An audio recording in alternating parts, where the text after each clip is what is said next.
All right, so the first thing we're going to be making is a cup. And since it's your first project on the wheel, I want to make sure you guys get acquainted with the wheel. The power switch is always on the left side on all the wheels in here. So you flip that switch. What I'm starting with right now is you're going to be throwing a cup first. You can put a handle on it, make it a mug. It's the only difference between a cup and a mug is a handle. But first thing, I just want you to learn to pull up. Okay, I used to start with a bowl, but then my students would get in the habit of pulling outwards, and I want you guys to lift straight up first. So you'll notice I'm packing this into as neat a ball as I can. So I get a lot of students that'll get like a ball like this, and they put it on the wheel, it's off center, it's more work than it really needs to be. So make it into a nice ball.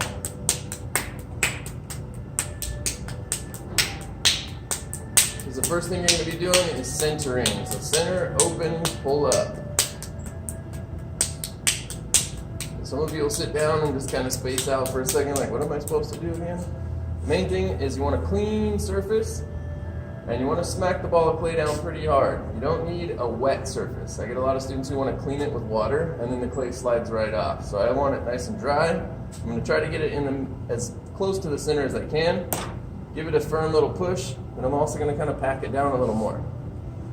In the beginning, some of my students like to, I'm going to step on the gas on the left side here. But some of my students like to pack the bottom down by holding their finger down here, and it helps seal it to the wheel. You don't have to do that.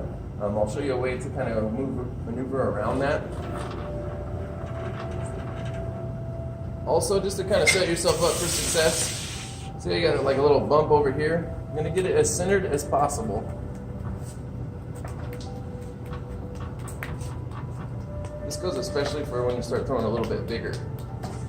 Okay? So now I'm going to start it. And you'll notice I put my bucket over here on the left side, because once you put a little bit of water on there, the water splashes this way and it might get your leg. It's unlikely, but it still can happen. So I put my bucket on the left side. So now I'm going to spin it pretty fast. I'm going to stay on the gas this whole time. I'm going to add a little bit of water, not too much. I get a lot of students that are like, okay, not that much, just a little bit. So my first push is going to be down just to kind of get it stuck to the wheel. And I'm going to use, and this is probably the most important part, is centering. If you get it off center, I don't care how talented you really are at pulling up, it's going to be impossible. Not impossible, but it's just going to be sloppy and it's going to be uneven. And I'll explain that more when I get there. So I'm going to put my left elbow, I don't care if you're right or left-handed, it's just the direction the wheel spins. So left elbow in your hip. Some of you are contortionists and we'll put it into your belly button, good for you. But in your hip, most of the centering is your body weight. So I'm going to push my body weight, so I'm moving my body forward into it. And I'm using this little L shape right here, the L shape of my hand. Right here, I'm going to push down. Notice my thumb, I'm only using the base of my thumb. I'm not actually using the joint on the thumb itself. So I pushed it down. Now it's sealed to the wheel. Now I can do what I need to do, which is push on the side. If I push on the side first, some of you will experience this. You'll push the clay right off and it'll go all over the place and you'll chase it. So elbow in the hip, and I'm bringing my body into the clay. Okay? So this is called coning up. So see how it goes up? Then I'm going to cone down using, again, the base of my thumb. So it's this little L shape.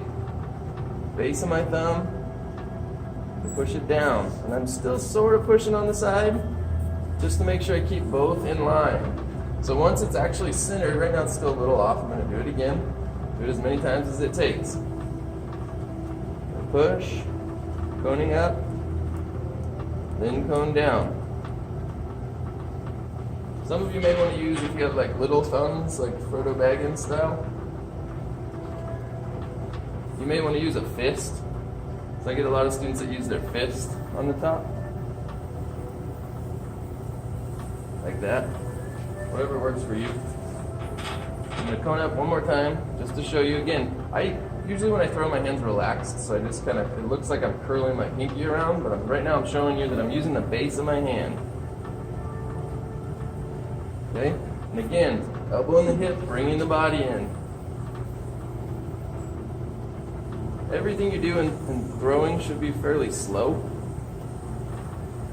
So when I let go, if I let go quickly, see how it's wobbling? Now if I just hold that still again, elbow in the hip, if I hold it still, and I let it go slowly, then it's centered. So don't let go. Everything in throwing is done pretty slowly, body movement wise anyways. Another tip or trick is, or pointer, is a lot of my students complain about getting sand underneath their hand, or they say, ow, it hurts. Use the meat of your hand against the wheel, not the bones. If you push the bones against, it will hurt. So just use the meat of your hand right here, not the bones. So now I've centered. Now I'm ready to open up. When I open, it's important to hold still. So I'm going to use my elbows locked into my body, and I'm going to push my thumb. So my hands are in the same exact spot as when I was centering. I'm going to push this thumb straight down. So I'm going to keep my arms locked to my body so that I can hold still. I'm going to push straight down, very slowly. Okay? And I'm going to let go slowly. And I'm going to stop the wheel. I'm going to measure the bottom floor, the thickness of the floor. And some of you are going to be struggling to throw in the beginning, because everybody takes a little time to learn. And then you're going to get one, you're going to think it's Triumph Day, and you're going to go to cut it off the wheel, and the bottom's going to be too thin, and you're going to cut the whole bottom of the pot off. So you got to measure it. So I'm going to stick the needle tool straight down the middle. Then I'm going to slide my finger down the needle tool. And I know the bottom of mine is about that thick. It's about 1/4 inch. That's what I want. About 1/4 inch. It could be a little more than that, but if you get down into this range right here, you're going to cut the bottom off, because that wire is going to be a certain thickness, and you're going to cut it off. Okay? So be careful. The little hole you puncture in the bottom, don't worry about that. I'll step on the gas, touch it with my finger for 2 seconds, and it's clean. It's done. Okay? So now I'm going to open out. So I've opened down. I want to make sure that when I open, I've already measured that one spot, so I want to open to where the floor is nice and flat. I don't want to lift up, and I can literally see when I look at some of your guys' pieces where you've taken a breath. So sometimes I hold my breath. You don't have to. It's not that important. But I can see as you guys just start pulling open, you go, and you'll see a little hump in the floor of your play. So now again, elbows locked in, same hand, left hand, nothing's changed, just as if I was centering. I'm going to hook my thumb, and I'm going to use my right hand to pull it back. So I'm going to pull towards my waistline, but again, elbows locked to my body. It's not in my hip, it's just locked to my body. So I'm going to pull towards my waistline. Okay? So it's fairly flat on the bottom there. I lift it up a little bit. So I'm just going to compress that to level it out. And you'll notice I knocked it a little off center. Later on down the line, you'll get it to where you won't knock it off center, and that's good. But it's really important to be centered here, because now I've opened out. And what I do when I open out is, everybody always asks me, how far do I open out? As far as you want the bottom of your piece to be. So in my cup, the bottom's going to be that wide. Okay? So that's how I knew, like if I was opening for a bowl, I'd open a little bit wider. But I'm making a cup. So now I'm going to do what's called recentering. Most of you have small enough hands to where you can just kind of hook your thumb over it. My thumb is too long and it won't reach down to that far, so I kind of make a little extension on my fingers or my hand. So I'm going to get that side to hold still, and I'm going to make a little extension of my finger or my hand, excuse me. Okay? So I'm going to add a little water. Now I'm ready to pull up. It's nice and centered. Say it was off like that. That'll throw you off when you start pulling up. You'll be able to pull nice and clean, and then when you get to the top, you're going to end up fighting it. So recentering is just getting it to hold still before you start pulling up. And again, letting go very slowly. Always let go slow. So I'm adding a little bit of water right there on the lip so that my inside hand can help me pull up. So everything I've done at this point was on the left, right? Now I'm going to switch over to the right side. Why? Because that's the way the wheel spins this way. I don't want to fight against my hands. I don't want the clay to be going against my hands. I want it to slide through my hands. So for the pulls, it's essentially a squeeze, and it doesn't matter what fingers you use. And I start at the very, very, very bottom. But it's a squeeze between the two hands. And I'll be honest, the inside hand does very little. It's just something to push against. So I'm going to start my pull. So I'm going to squeeze, and I'm not even going to move anywhere, just so you can see it start going up. You see it? I haven't even moved my hands yet, and it's already going up. Now I'm going to go with both my hands all the way up.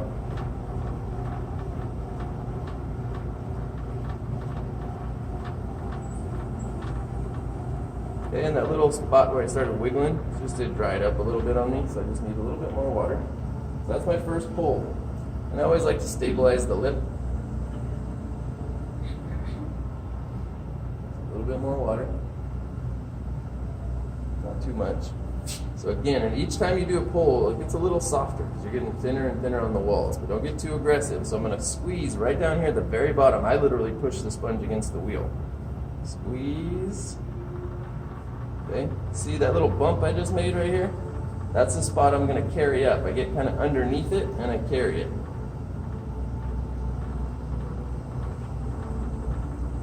This happens very slowly. It kind of looks fast at first.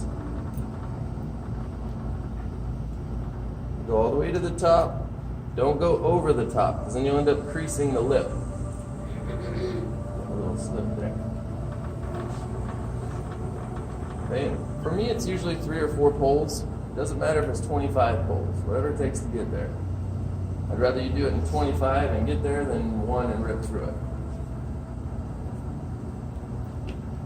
And you are going to rip through a few, that's fine. It's part of the learning process. So again, I'm going to squeeze at the very bottom. Then I'm going to carry that squeeze up and I'm going to lighten up just a little bit.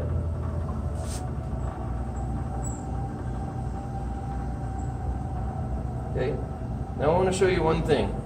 If my inside hand pushes, or my outside, pushes, it's going to go in like a volcano.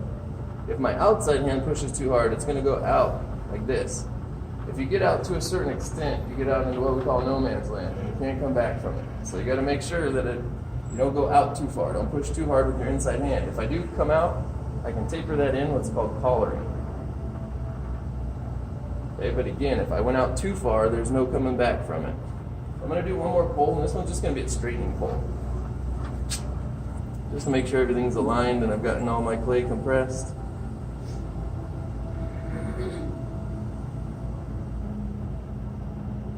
Okay, now you'll see the top's a little wobbly.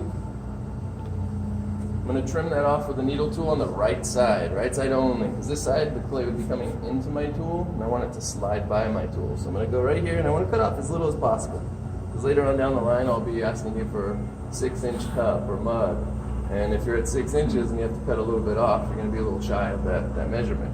So I'm just going to trim a little bit. First I trace a line like that, then I slowly start to cut through. Now I'm all the way through, I can relax, I don't need to get jumpy. I can lift it off, set it on the deck. Okay, then I'm going to clean the lip a little bit. Now it's time for style and shape.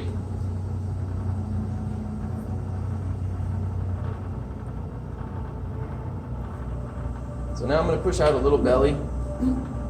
Just push it out at the bottom. Okay, and then at the top, I'm going to use a smooth rib. You can do anything you want to these things. I'm going to make a little sharp line. Put a little extra junk in there.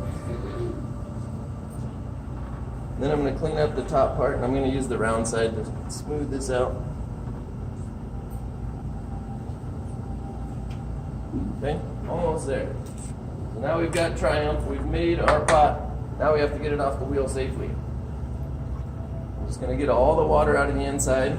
So I'm going to squeeze my sponge, hold it with 2 fingers, get all the water out.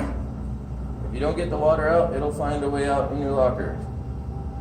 Then I'm also going to clean up this lip just a little bit. So I'm going to take my sponge, and I want to wrap the sponge. I'm not pushing down, I'm just going to wrap it around.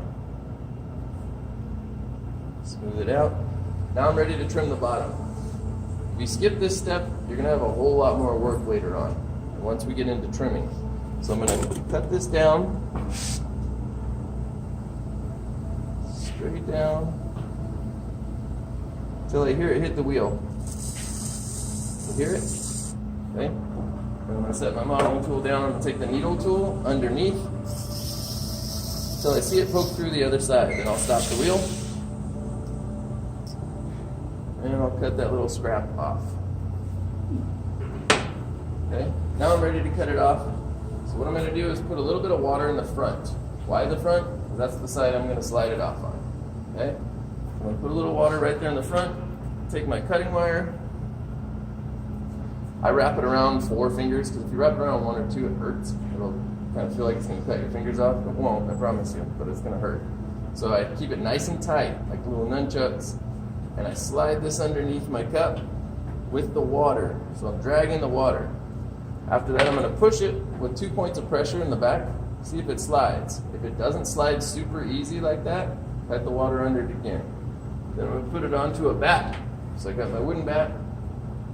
The wooden bat needs to be wet. If you go to slide this on a dry bat, it's going to create too much friction, and it's going to stop about halfway on. And it's just going to be a pain in the butt, and you're going to end up smashing it.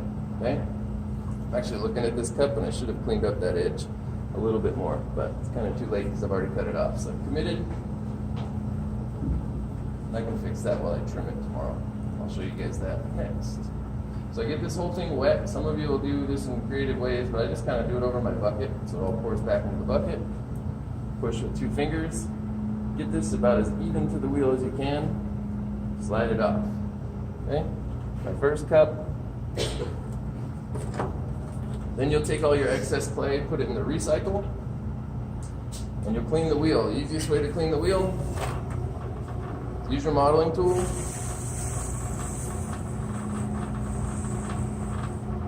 Clean that off. Look, you grab a big sponge, please. Get that excess clay off.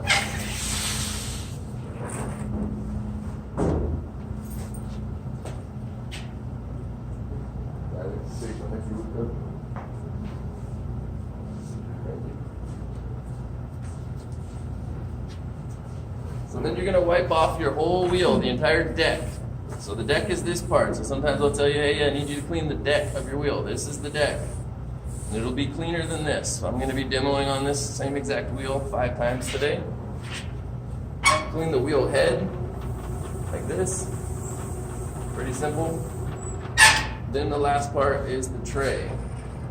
So the tray I'll take either to a trash can or a sink, whatever's easiest. Some of you are going to use a lot more water than I do. You'll see this whole thing soaked. Take the big sponge, wipe it out in the trash can. Make sense?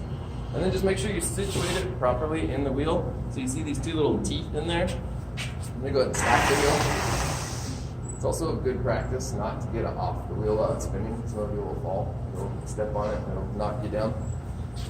So I look down here. Now you don't need to do it this precisely. Just kind of showing you where they are. They slide into those 2 front teeth.